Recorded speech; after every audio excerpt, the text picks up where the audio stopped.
Deep right field.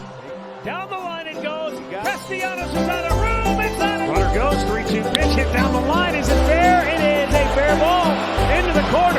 Off and running. Chu. Yu-Chang around third. He's going to score easily. And into second. Hit hard. Hit deep. Up and out. Goes Amed Rosario. And there's a fly ball. Left field. It's deep. It's up. It's gone to the porch.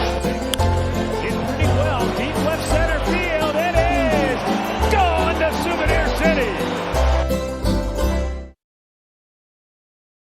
Good afternoon, ladies and gentlemen, and welcome to another episode of the Guardians of the CLE Podcast. I'm your host, Max Goldstein, joined as always by my co-host, Mel Kirby. And tonight we're just going to be recapping our phenomenal interview with Andre Knott, getting into the swing of things with opening day just about a week away now. So, I'm going to kick it off to Mel here. Give us a preview of what our listeners may have missed last week with Andre. Yeah, definitely. If you haven't went and listened to that interview with Andre Knott, definitely go check that out on all our podcast platforms. And the video is up on YouTube, but it was super cool having him on the show. I know he's kind of a hot commodity lately, just, with his ties to Jose and his agent. And like he had mentioned on here, both sides are motivated to get that extension done. The two sides were supposed to be meeting early this week in Goodyear to try to get something done before their self-imposed Thursday opening day deadline. Today, there's been a lot more rumors floating around about, Jose to Toronto, Jose to the Padres. To me, this is just, these are negotiating ploys probably. It's like in any type of negotiations, we saw it in the CBA. Both sides are trying to gain their leverage and try to get the best offer possible. And nothing really happens anyways until the last minute. So there's been a lot of noise there. I know some fans are freaking out about it. I still don't think, even if they don't get a deal done, I don't see him moving until the deadline. They're going to try and compete with the kids. They're going to try and see what they can do, with this dominant starting rotation, see if they can find themselves in contention around the trade deadline. And if so, they'll probably be buyers, but if they find themselves, a little far back in the standings, that's probably when we'd be most likely to see a Jose deal. So everybody just stay calm for now. And it's important to note too, this organization, kind of like the Browns, has always notoriously been really tight-lipped. So if there is something leaking, it's probably from Jose's side. They're probably not happy with an offer they've received so far, and they're just trying to drive the price up, really show that there's interest from other teams. So, we'll see how this plays out over the next couple of days. Yeah, it was really interesting to hear from somebody like Andre Knott, somebody who's so in with the organization and has most of the answers that we were looking for. He was pretty confident that the deal was going to get done. And even if it wasn't, in the worst case scenario, his prediction was that, if Jose Ramirez was no longer going to be a part of our franchise, he was going to be dealt right around the trade deadline. So I still think he's going to be starting the season with us. I did get a notification today that the Padres were interested in looking at him. Who isn't, right? Like I wasn't. That came from Hector Gomez too, the same one who just last week was saying how close the deal was with us. So. Yeah. I mean, I guess it is good to note. Thank you for mentioning who released the article. So there is some of that credibility there, but I'm still confident that something's going to get done. Whether it's the amount of years on the contract or, a potential bonus towards the end of it, they're probably still working out some of the kinks, but it's something that, I think as a fan base, we're really anxious about, but I would say just, sit back, relax. We have opening day coming up here pretty soon. So that should be on everybody's minds instead. Absolutely. Yeah. The fans are kind of they're tired of, we get these young players and then we always trade them away, when it's time to pay them, right. That frustrates people, understandably so. And I think just with the rebrand and the lockout, there's a lot of apathy, and especially when you don't spend any money externally, people know there's money to spend. If you're not going to spend externally, at least extend the guy, your MVP, who's up for an extension. to me, it makes too much sense to not get done. They have to know how much backlash they would receive. I mean, I've said this before, and it's common sense. Like, you got to spend money to make some money. Right. We've said it. Stephen Kwan, although we're super excited about him, he's not selling tickets anytime soon. Jose Ramirez is the guy who puts people in those seats. And if they're that concerned about money, you want to sell out games, extend Jose Ramirez, and you'll have a better shot at doing that. I think that, if a deal doesn't get done, I would hate to say it, that might be the breaking point for some of our coaching staff as well as front office alike. Like, if people are after Chris Antonetti or Mike Chernoff or, Tito with his health the way it is these days, why would he stick around much longer if something this simple can't get done, right? So that's a concern that's starting to creep around my mind, that if we don't get a deal done, we could really be falling apart here. Yeah, there was some talk about that. I've read in an article recently as well, like just how well liked he is in the clubhouse and in the organization. And like, people will be upset if they don't dish out some money. And not just that, but who's ever going to want to sign here when there's no chance of like an extension or any real payday? Right. We would basically just be living the way we have for the last several decades. I mean, nobody really comes to mind when it comes to any sort of major extension. We've seen the great arms that we've had in our pitching staff, as well as some great infielders as well as outfielders that we haven't gotten a deal done with. Most notably like Michael Brantley, and if you go all the way back to guys like CC Sabathia, and Shane Bieber is yet to get his extension, and Jose Ramirez, Francisco Lindor, right? We always have these premier players that we build from the bottom up. And it just seems as if or we acquire them through a trade, but nothing seems to come to fruition when it comes to 2-3 years later down the line. And like, I think the biggest thing too is like, to me, Francisco Lindor was always built for the big lights, the bright lights, big city. He was just that type of guy where, it's said that Jose likes being in Cleveland because he likes being that kind of under the radar superstar. He doesn't like all the flashy stuff, all the reporters in his face. Like, he's comfortable here. He's been here his whole career. He came up in our system and he wants to finish his career here. And to me, like, when you're in a city like Cleveland that isn't going to attract a lot of big name free agents, like, you got to keep your homegrown talent here.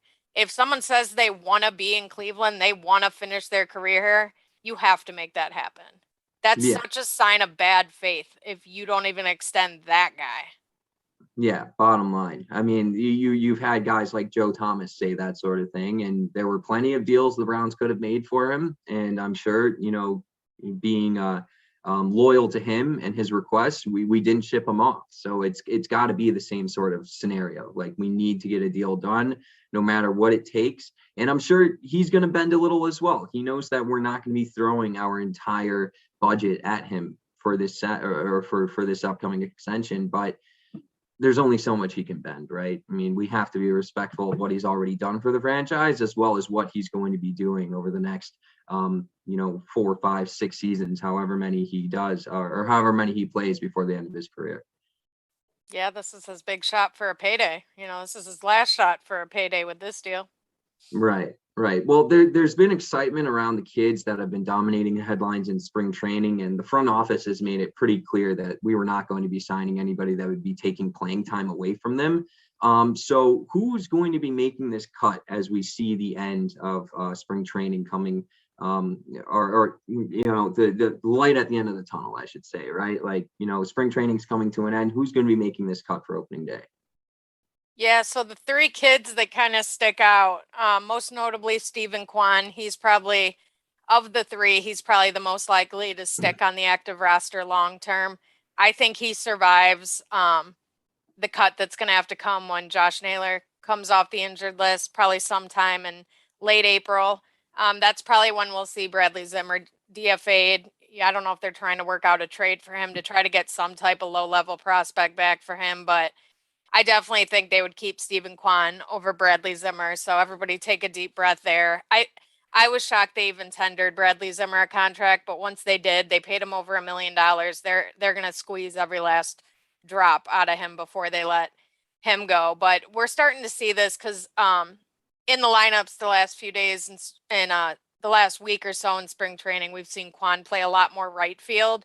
He's typically a left fielder. He can play some center field. There's always been a question if his arm will play out in right field. But he's been playing a lot more in right. We've seen a lot more of Ahmed Rosario in left. So to me, that kind of shows the writing on the wall as far as Bradley Zimmer is concerned, just because, they're trying Kwan out there. But then we got Brian Lavastida, who's given the chance to be the backup catcher with Luke Maley sidelined, probably because he was already on the 40-man roster from the Rule 5 draft. But Sandy Leone was informed he wouldn't be making the Major League roster. So, while we know Austin Hedges is going to get the bulk of the playing time behind the plate, it's going to be interesting to see how much he plays. He doesn't even have many AAA at bats. I thought he was going to for sure start the year at AAA. So it's going to be interesting to see how he does when he does get the playing time with, just with the days off in April. I'm not sure how much of a run he's going to get, but, Bo Naylor is our defensive catcher in the system, and his offense needs a little work. Where Brian Lavastida, his bat plays, it's his defense, and we know how the Guardians feel about defense at the catcher position. They always value defense. I think he just needs to get the job done behind the plate, right? I mean, other than Yan Gomes and a couple flashes from Roberto Perez over his, the last couple seasons, we've had guys like Victor Martinez who provide behind the plate, maybe early days Carlos Santana, but he only caught for 1 or 2 seasons before we moved him on over to first base. Like, we've never really had a guy anchoring that catcher position, at least with the ability behind or at the plate, hitting wise and using those mechanics. But he just needs to get the job behind a job done behind the plate to get us through the games. And that's kind of just what the role for Austin Hedges and Luke Maley are going to be this season. So he just needs to follow suit, in my opinion. Agreed. And then the third guy is Connor Pilkington, who you may remember was acquired from the White Sox at last year's deadline for Cesar Hernandez. He's a lefty. He's got really good stuff. He's struggled a little bit this spring. He's pitched 4 2/3 innings. He's got 5 strikeouts, but he's given up 8 hits and 4 runs. Again, it's just spring training, small sample size. So they kind of got Sam Henches, Logan Allen, and Connor Pilkington. And I think Eli Morgan as well as these kind of long guys out of the pen. Because as Andre mentioned on the episode Friday, the bullpen's going to look a lot different in April than it does in May, just due to the fact these starters' arms kind of got to get stretched out some more. So we're going to see a lot of piggybacking going on. We're going to need those guys out of the bullpen who can pitch, 2, 3, 4 innings, whatever they may need, depending on how long the starter can go. So, it's going to be fun to see a guy like Connor Pilkington, come up and hopefully make an impact on the major league team. Yeah.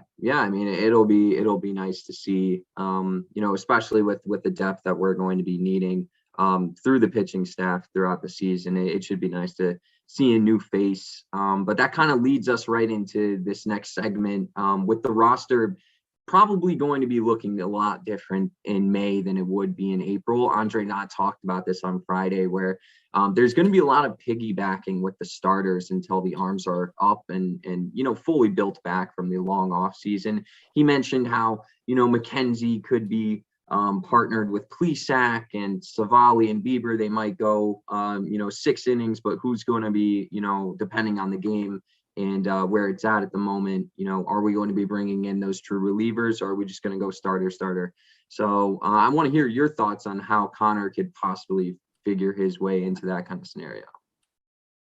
Yeah, he'll probably be one of those first lefties, for a long man type of role. Like I said, you got Henches, Allen, and Pilkington, who are all lefties. So that works because we have an all right-handed starting rotation. So it'll be good, if teams are setting their lineups to face the righty, say Shane Bieber goes 3 innings, 4 innings, you can get that lefty in there, hopefully before the whole lineup's even gone through a second time. So that could really work and kind of play to our advantage a little bit. But, once, and I do think McKenzie's going to be that guy who is piggybacking Plesac. So once these arms are stretched out, you're going to have your 5-man rotation set. And then, I think Pilkington will probably be the first guy who gets sent back down just because he doesn't have much, if any, AAA experience. He might have went up at the end of last year, but I kind of feel like he stayed in Akron for their playoff run. So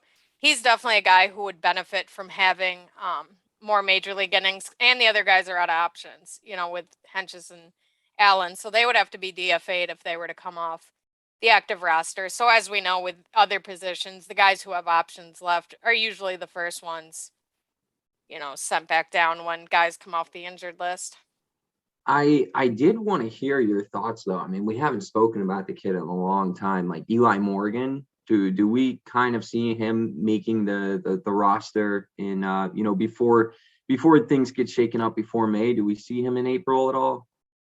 Yeah, he'll be one of those guys out there as the long man. He's got some playing time in spring training so far. He looks good. He's beefed up a little bit, so it's going to be interesting to see what he brings in that arm because, if you take out that start, when he was in like a tsunami basically at Progressive Field in his debut, his changeup is nasty. If he can get a little bit extra velo on that fastball, he has a chance to be a good back end of the rotation type of guy. Definitely like the perfect sixth man in case of injury. Like he already gained that valuable experience last year. I definitely think he's an arm you want to hold on to as a depth piece. Yeah, absolutely. I've always been a fan of what he brings to it. And you brought up that horrendous day at Progressive Field when he was having his debut. Tough ride for him that day. But throughout the rest of the season, he kind of just reminded me with his poise and calmness on the mound. Kind of give me that Josh Tomlin type of comparison. Not a guy that's going to blow you away, but a guy that will give you 6 strong innings and certainly set you up for a win towards the end of the game. So really excited to see what he can bring this season. But moving on, Josh Naylor is not expected to be off the the injury list for long. So he's going to find his way into the lineup either way in right field or first base. We were speaking about that with Andre the other day on Friday, and he seemed to be really psyched to have him back in the clubhouse. What kind of impact do you see him finding earlier on in the season? And I should further ask, like, do you find more confidence to start the season, or sort of, as we roll towards the All-Star break is when he's going to be finding his stride? So this is kind of interesting. I do think, speaking on first base specifically, I do think getting Josh Naylor back out there once he finally comes off the injured list, I think that's going to be huge. He's yet to kind of show he can put up solid numbers over the course of a full season. Right. And I'm wondering, coming back off this injury, it's definitely going to take him some time to warm up and really get in his flow. But I also think the fact that Bobby Bradley, with him, having no options, he's going to be on kind of a short leash to start the year. He's got to learn to do something with the off-speed pitches. He's got to stop chasing them out of the zone. He's just like Bradley Zimmer. He strikes out far too much to only get on an occasional roll with the power. So I think first base, and even with like Owen Miller backing up there, Yu Chang able to play some first base, I still think first base is a huge mystery heading into the season because there's so many variables that you don't really have consistency over there, and you haven't since Carlos Santana was here. As we know, last year it was like Jake Bauers had to start the season because he had no options, and then everyone's calling for Bobby Bradley. Now Bobby Bradley is the guy with no options, and everybody's calling for his head. So I think that's like a very volatile position on this team right now, and I think whoever gets that hot hand first is going to be the guy they ride it out with, who gets the majority of the playing time there. Yeah, I'm certainly hoping that Bobby Bradley has a bounce back year. Not necessarily, to say that he had the worst season he could have last year, but there were certainly more expectations, especially with what he was doing at the lower levels on his way up to the major league squad. But it's kind of just going to be a battle for some of these guys in the lineup, and it's going to define them who they are throughout their career. These experiences. So it should be a pretty good battle, but I'm kind of excited to start talking about what we're going to be seeing next week when we face Kansas City. Thursday is opening day for the Cleveland Guardians. They're going to be matching up against the Kansas City Royals. Shane Bieber versus Zach Greinke. Mel, let's hear your thoughts, man. I can't believe we're finally here. Yeah, it's going to be interesting to see if Cleveland can continue their domination of Kansas City in 2022. I mean, obviously, the Royals made a couple splashes. They brought Zach Greinke back, which is kind of cool. He started his career in Kansas City. So I'm curious how Shane Bieber is going to look. Obviously missing as much of last season as he did. I'm hoping that shoulder doesn't crop back up as a concern this year. That's why I would honestly be a little hesitant to extend him right now, just because shoulders and pitchers, they can just be like, we see it with Cody Morris right now. The poor kid's had a shoulder injury almost every year just because they can flare up so easily. So Right. I definitely think Shane Bieber's he's going to come out the gate strong. Obviously we couldn't ask for anybody better, to be our opening day starting pitcher. But what Zach Greinke still got in the tank, that's gonna be interesting to see. He's been around for some years now. So, which uniform performs better? Is it going to be the all grays or is it going to be the blue top with gray bottoms? I like those red uniforms, and I didn't think I would. Yeah. You know what I mean? Like, as far as like the Guardians' new uniforms, like I was like, those red uniforms are going to be so ugly for some reason, like just how they were like kind of showing how they'd be. But like when the players were wearing them in their little photo shoots, like they're not bad. Flashy. No, that's I keep scouring the internet, fanatics.com. They don't have the last names on the jerseys yet. Shane Bieber is actually the only jersey they have available, and it's in the all gray aways. But that's crazy.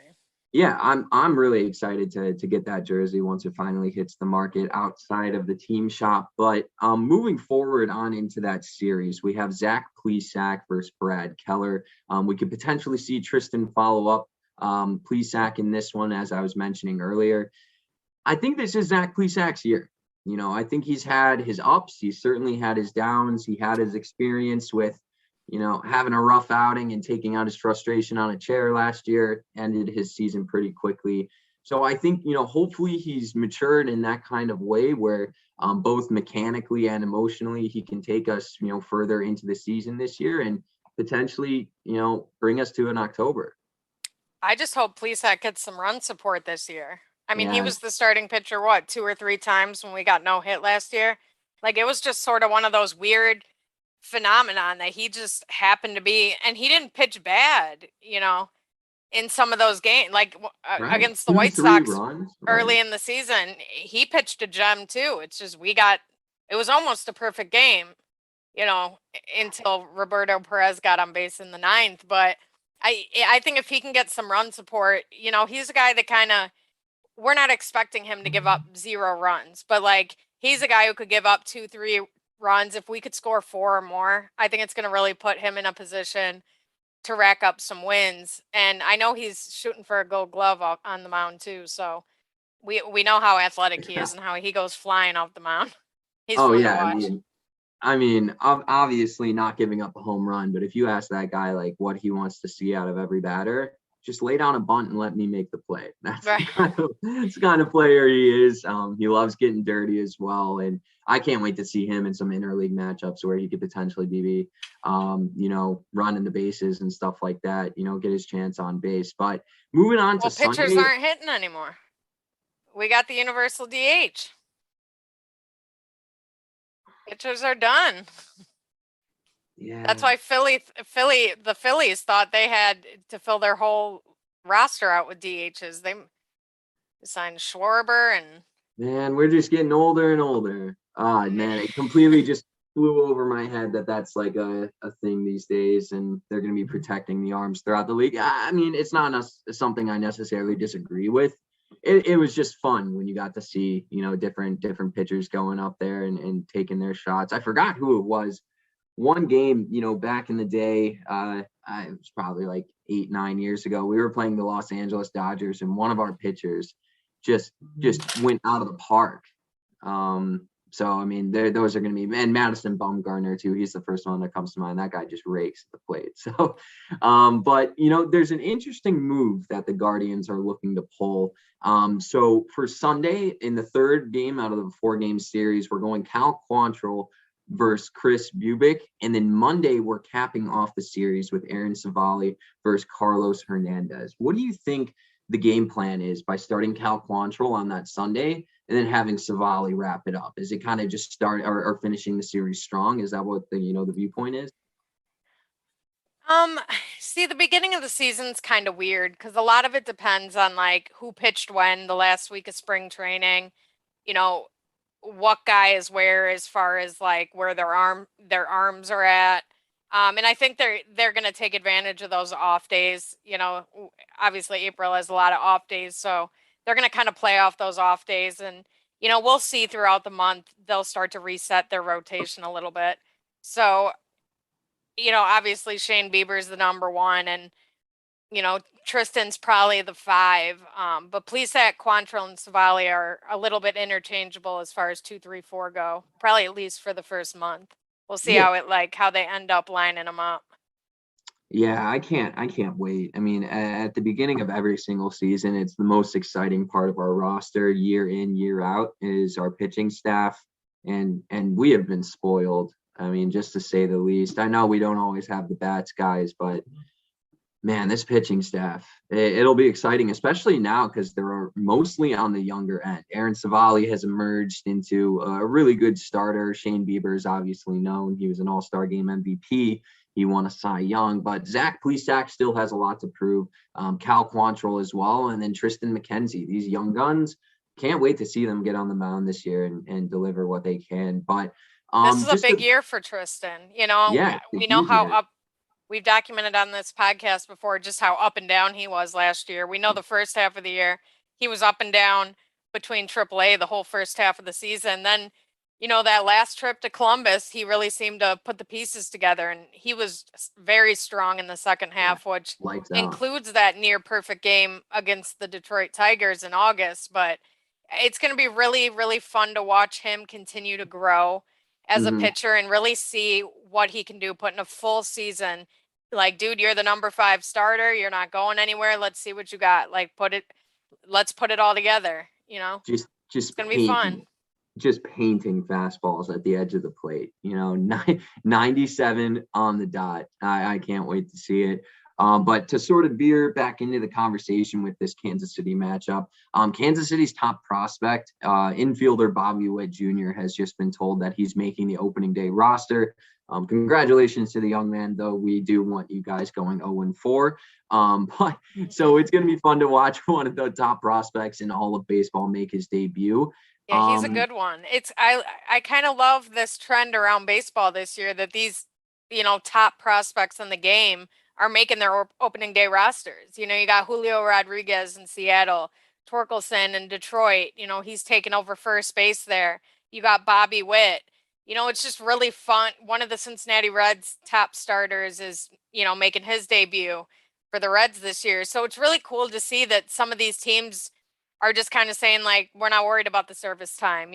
These kids have played well enough to play at the big league level, and we're going to let them play. We're going to see what they got. And, I know we do that with, certain mid-level prospects, but, we see Gabriel Arias got sent down. Wasn't because of his performance. It was because they didn't want to start the clock on his service time yet.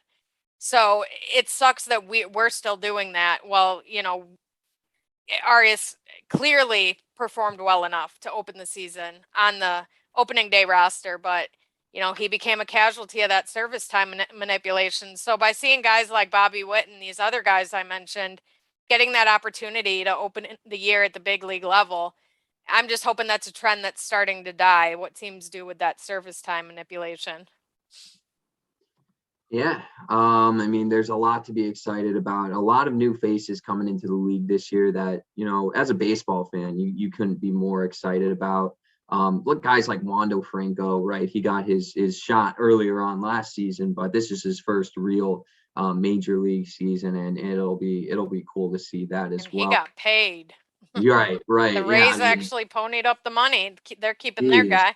Well, best of luck. I'm not really a fan of the 10-year contracts. Manny Machado signed one with the Padres and then Bryce Harper with the Phillies. But the first time I mean, Robinson Cano with the Seattle Mariners, that was a disaster, right? But the first Pujols had time, a 10-year one with the Angels, I think, too. right. But the first Close to time it. I think I really saw that was when Miguel Cabrera signed 10 years with the Tigers. And at the time they were loaded. I mean, they had like Brandon Inges and Prince Fielder and guys all over the diamond. They were a really good team. But nowadays it's like Miguel Cabrera, you're paying him like at least $20 million this season. Is he really worth that much at the tail end of his career? It's sort of like a risky figure for me to sign you to 10 years. You know what I mean? Yeah. It's hard to predict 10 years down the road. Yeah, definitely. Well, Mel, we drafted up some predictions for the end of the season here, some storylines, our final record. Let me know what your predictions are heading into the season. So I have some predictions and storylines, and as always, I'm going to keep it optimistic just because that's the type of fan that I am. I don't think complaining about the Dolans does me any good. I'll always love this team. I'm not going to pretend that I'm going to stop rooting for them if they don't do certain things, but before I get into it, it's just important to remember this team under Tito Francona always finds ways to win. Um, Tito's just very good at putting together the pieces of these young teams and just getting the most out of each guy, where to hit him in the lineup, where to play him on the field. We have a lot of guys who can play multiple positions. And a disclaimer before I say anything about record, all this depends on health. We see what happened last year. Our entire starting rotation went down. Fran Mill missed 6 weeks with the oblique. Jose Ramirez missed some time in the second half of the season. So again, like with anything else, like this all depends on how healthy we can stay. Granted, we have a lot more depth in the pitching department than we had last year, just because 2020, COVID wiped out the minor league season, so things were a little goofy last year. But I think they're going to go 85 and 77. They always seem to end up between 80 and 85 wins, even with all those injuries I mentioned last year and getting no hit all those times. They still managed to finish with 80 wins. I don't think this season's going to be any different. I understand the apathy and the reason for pessimism.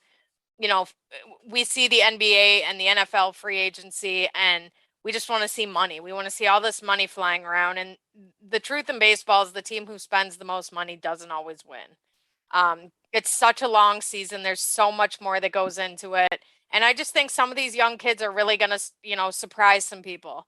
All-star wise, I think we're going to see Jose Ramirez, and then dark horse Aaron Savali. Remember, before he hurt the finger last year, he was not only being talked about in the All-Star game conversation, he was being talked about in the Cy Young conversation. I really think Aaron Savali is going to come out the gate strong this year. And Emmanuel Clase, I think as time goes on, he's going to be that next big time closer in the game of baseball. And they locked him up to that little extension to kind of avoid those arbitration years. But I think I'm iffy about this, but I'm going to say they're going to get a wild card. I'm going to go out on a limb. Their record puts them right in the mix for that wild card, but I think they're ultimately going to end up getting one. I think Franmel's going to get his 40 home run season he's been wanting. If he can stay healthy, he probably would have had it last year if he didn't hurt that oblique against Cincinnati. But I think Stephen Kwan, and if Gabriel Arias gets called up early enough, I think they'll be in the Rookie of the Year conversation.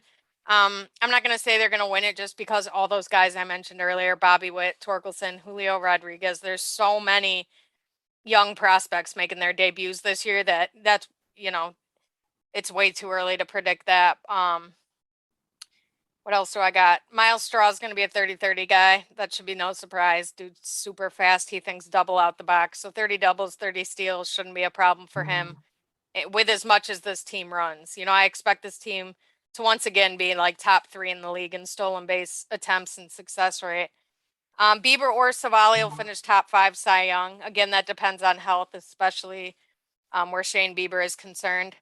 And I think they're going to be in contention at the deadline. I think they're going to add an impactful bat.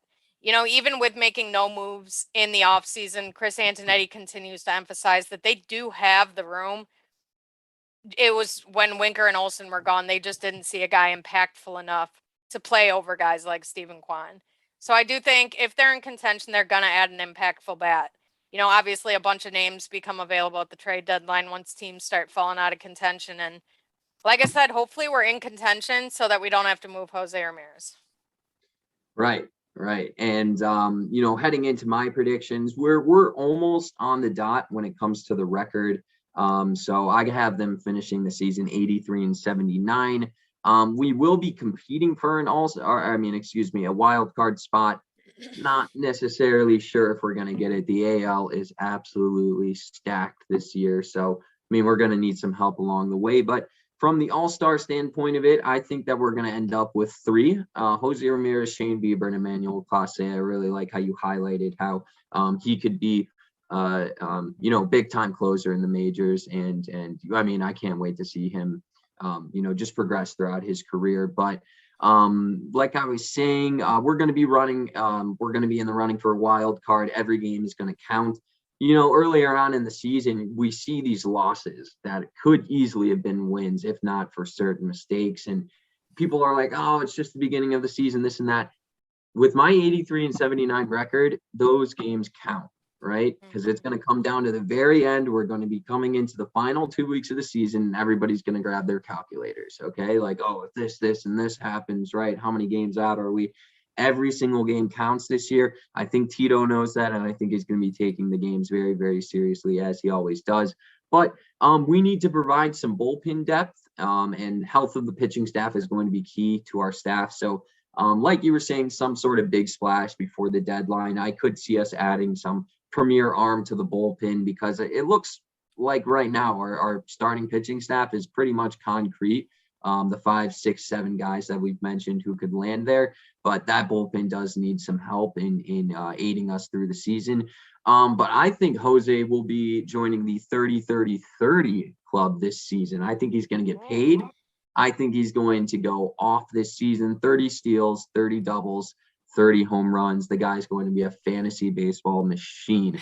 And then Zach Plesac, I think he has a career-defining year. I think he's playing for a paycheck this year as well, as, just a continual start throughout, or a continual label as a starter throughout his entire career. I think he's going to end with 17 wins and a sub 3.40 ERA this year. I think that would be an incredible season from him. And those are my predictions, guys. But I really wanted to thank everybody for tuning in. We are so close to the season, guys. A couple days away here. Mel and I can't wait to keep bringing you content for about the Cleveland Guardians as we near the season. But really wanted to thank you guys for all the comments and shares that our Andre Knott interview got. But yeah, can't wait for this season to start. Thanks so much for listening, and don't forget to subscribe to our pages, Believeland Media and the Guardians of the CLE Podcast. I'm going to kick it off to my co-host Mel to take us away. Yeah, I'm definitely super excited, for the guys to get out of Goodyear and start playing, some regular season games. It's crazy to think we were just in a lockout and now we're finally getting ready to talk, some real baseball games. So we're going to continue. We're going to start the season releasing episodes on Tuesday nights. And as we get deeper in the season, we'll move it to Monday nights so we can recap the whole prior weeks of games for you guys. So once again, I want to thank everybody for the kind words regarding the Andre Knott episode. Once again, make sure you go back and listen to that if you have not already. Like Max said, just rate, review, and subscribe on all the podcast platforms and on YouTube. And until next Tuesday, stay safe, stay healthy, and have a good week.